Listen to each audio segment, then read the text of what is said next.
நமஸ்காரம், நான் உங்கள் ஜி பேசுகிறேன். இப்போ நான் கருவாட்டு குழம்பு வைக்க போகிறேன். சரிங்களா? கருவாட்டு குழம்பு எப்படி வைக்கணுன்றத இப்போ காட்டுறேன் பாருங்கள். இப்போ பாருங்கள், கருவாடு இது பரலா கருவாடு 3/4 கிலோ எடுத்திருக்கேன். சரியா?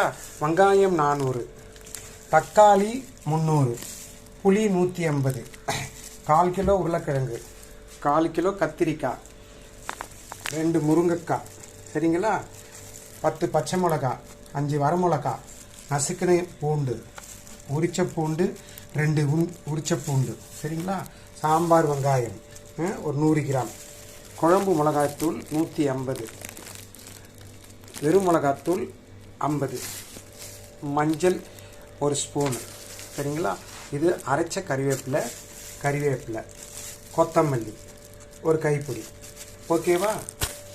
இப்போ நம்ம தாளிக்க போகலாம். சரிங்களா? பார்த்தீங்களா?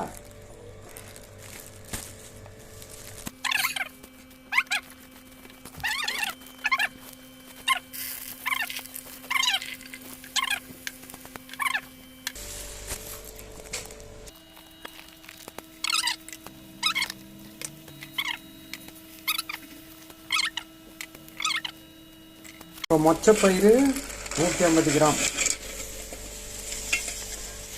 இப்போ அரிஞ்சு வச்ச உருளைக்கிழங்கு, அரிஞ்சு வச்ச கத்திரிக்காய், அரிஞ்சு வச்ச முருங்கைக்காய்,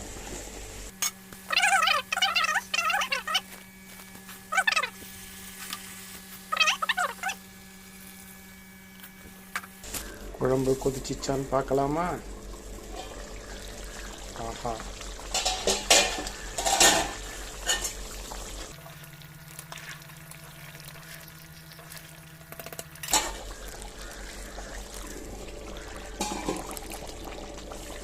கருவாடு கொட்டிடலாம். கருவாடு போட்டாச்சு.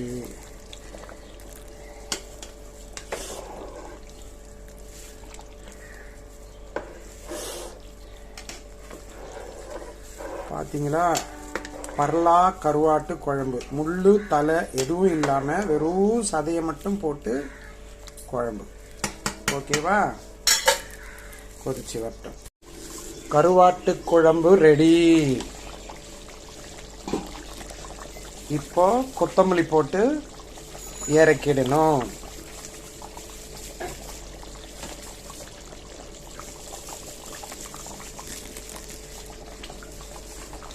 கொத்தமல்லி அதிகமாக போட்டால் மணக்கும் நல்லா. கொத்தமல்லிக்கு அப்புறம் கொஞ்சம் பெருங்காயம் போடணும். பெருங்காயம் போட்டால் இன்னும் நல்லது. சரிங்களா? பாருங்க.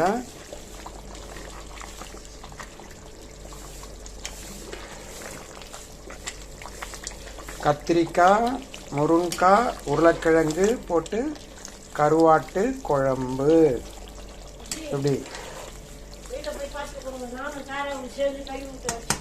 சரி, ஓகே.